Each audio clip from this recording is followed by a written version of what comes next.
Olá, tudo bem com você? Tudo bem com a sua família? Pastor Josué Gonçalves por aqui. Como o que nós temos para conversar é muito relevante e importante, eu já vou chamar aqui o Douglas Gonçalves do Movimento Dizescope. Vamos lá. E E aí, aí, Douglas, tudo bem? tudo bem e você? Tá tudo bem, graças a Deus. Deixa eu fazer uma apresentação como eu tenho feito de todos aqui, Douglas. Douglas Tá. Gonçalves é casado com Valéria e pai da Luísa e do Joaquim, mora em Bragança Paulista. É psicólogo, coach, idealizador do movimento Jesus Cop. É também pastor da Igreja Família Debaixo da Graça, que nasceu a partir desse movimento em Bragança Paulista, São Paulo. O Douglas Gonçalves hoje é um dos pregadores de grande influência que usa como púlpito para proclamar a palavra, as redes sociais e principalmente seu canal no YouTube, que conta com mais de 1.400.000 inscritos e mais de 82 milhões de visualizações. A mensagem que ele prega é radical. De acordo com ele, para ser um cristão de verdade é preciso ser uma cópia de Jesus. O interessante é que tal mensagem um tanto séria e contundente, tem atraído a atenção do público, que garante não apenas grande audiência aos seus vídeos na internet, mas também aos congressos de Jesus-Cop. Douglas Gonçalves também é autor de vários livros e, para quem não sabe, ele é meu filho também, biológico.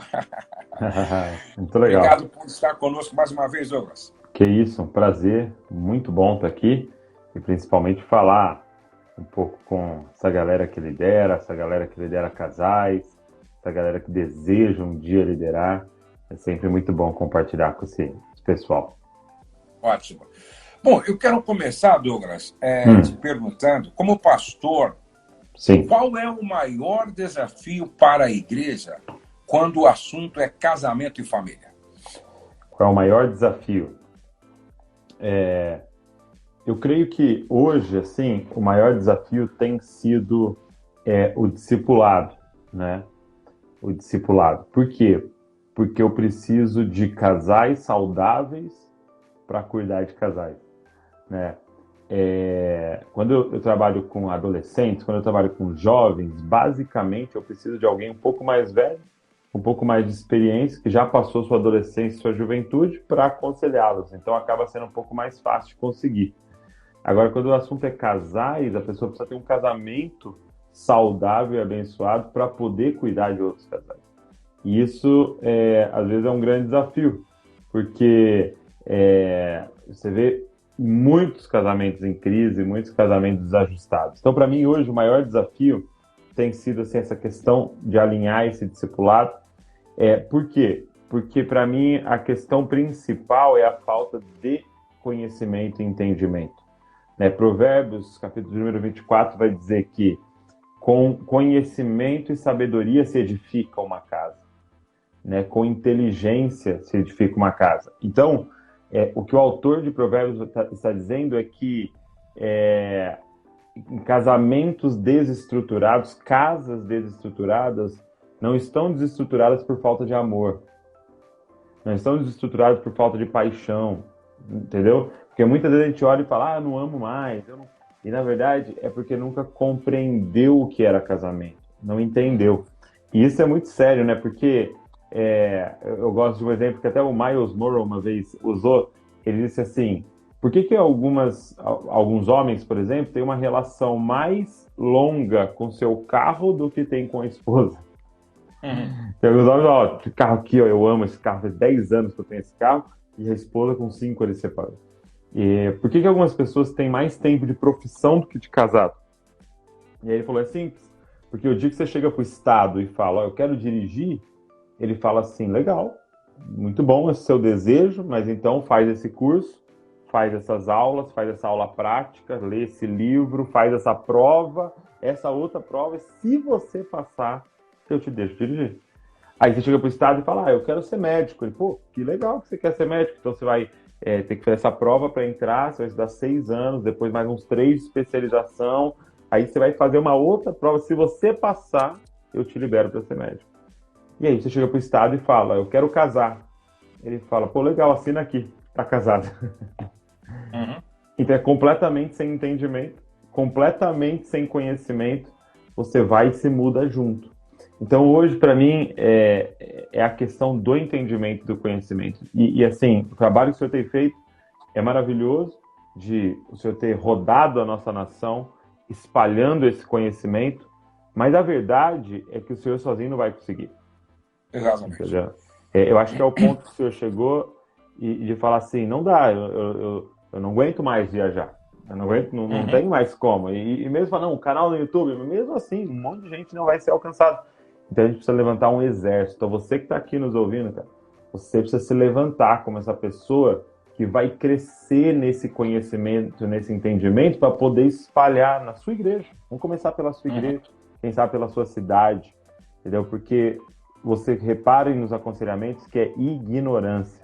Não entendeu o que era casamento, não sabe qual é o papel do marido, não sabe qual é o papel da esposa, não sabe sobre sexualidade, aprendeu em revista pornográfica que é sexualidade. Entendeu? Então, é ignorância, é a raiz do que está acontecendo. Lógico, pecado, né? Ignorância.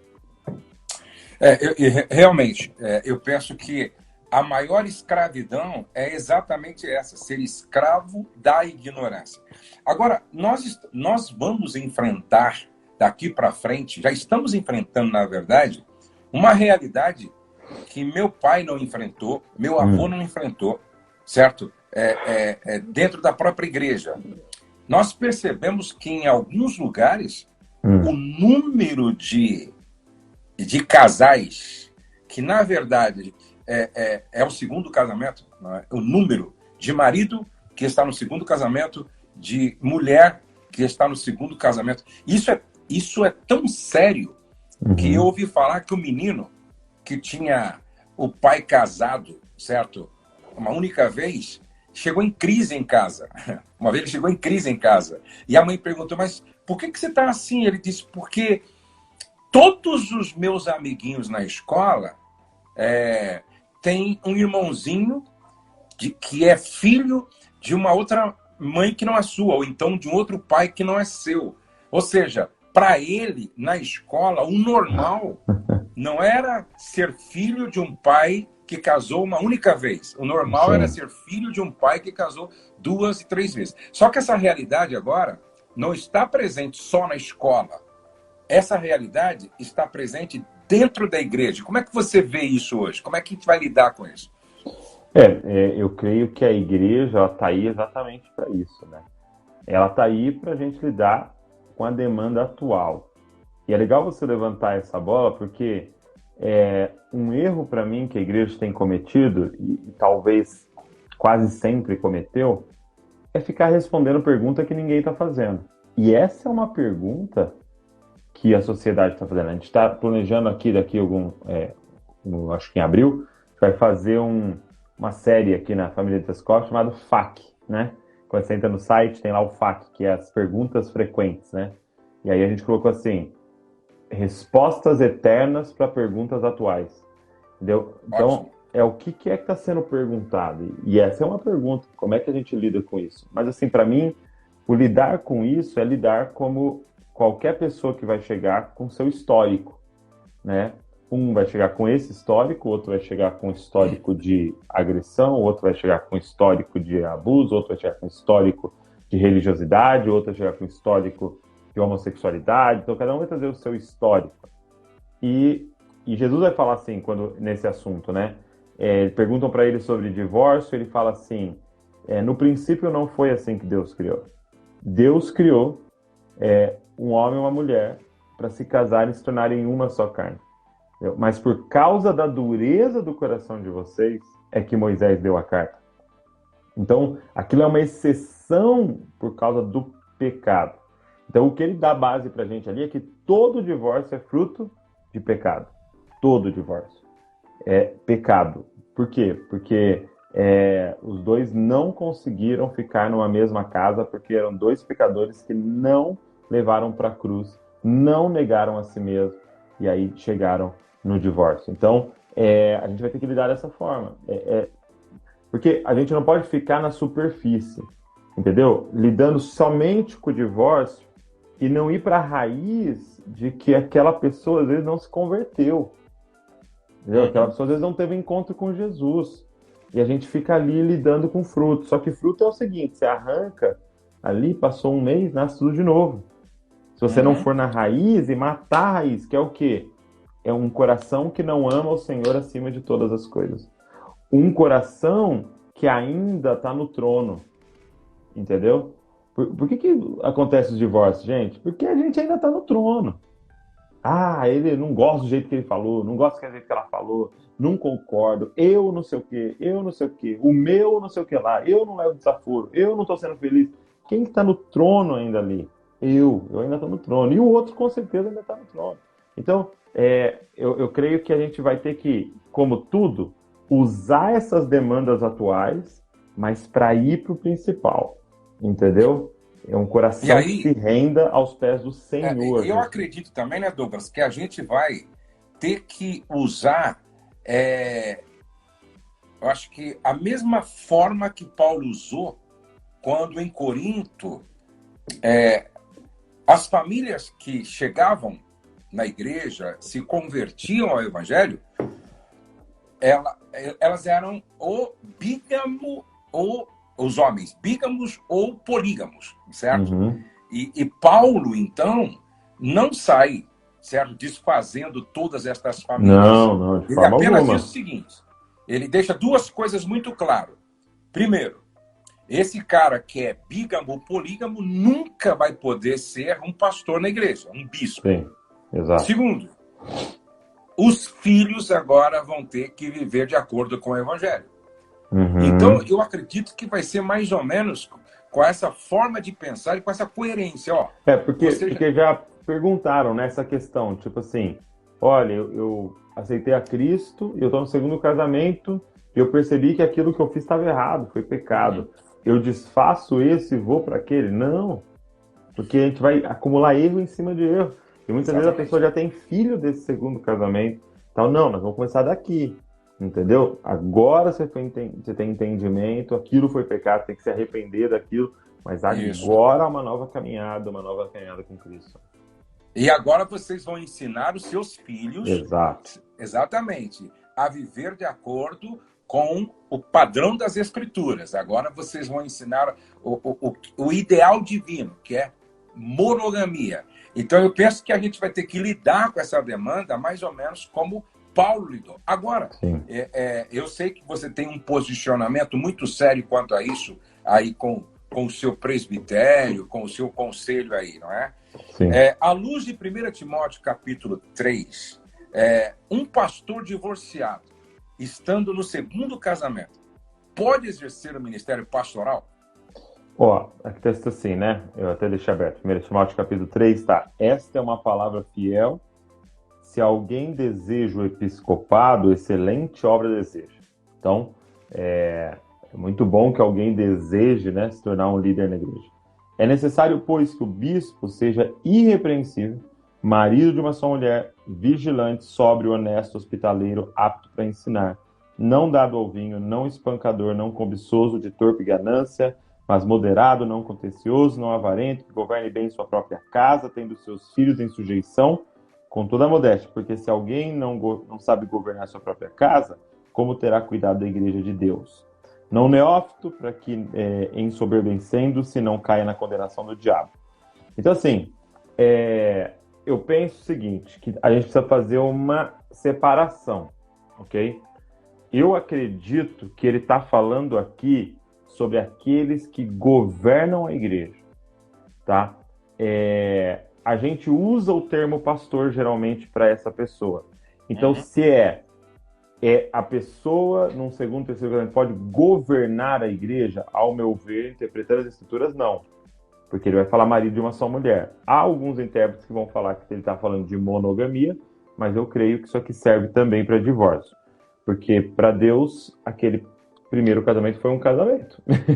E esse é o segundo casamento. Nós estamos com 2 aqui, né? Então eu creio. Só que assim, ao mesmo tempo, eu não creio que uma pessoa num segundo casamento não possa pastorear. No que sentido? Porque para mim, um líder de célula é um pastor. Sim. Entendeu?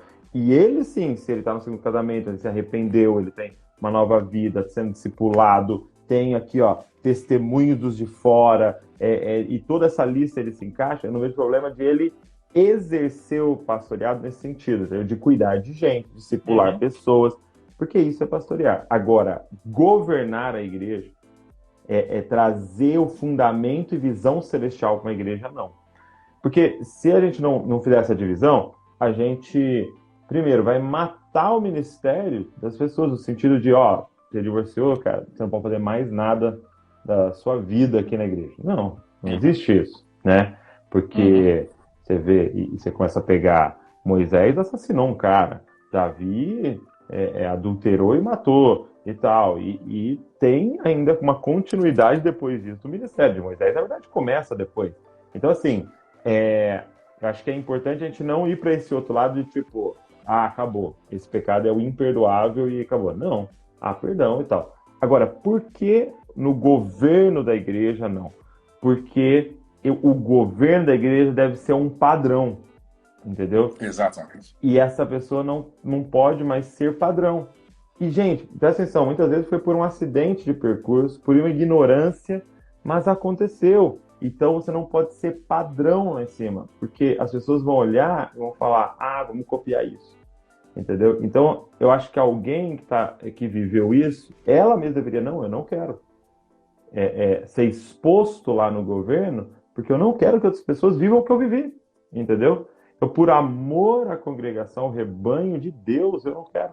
Então, eu vou ficar aqui, eu vou ajudar, como eu falei, liderar a célula, eu não vejo problema de pregar, eu não vejo problema de todas essas coisas, entendeu? Mas o governo da igreja, que eu creio que é o que ele está falando aqui, aí eu acho que a Bíblia não permite.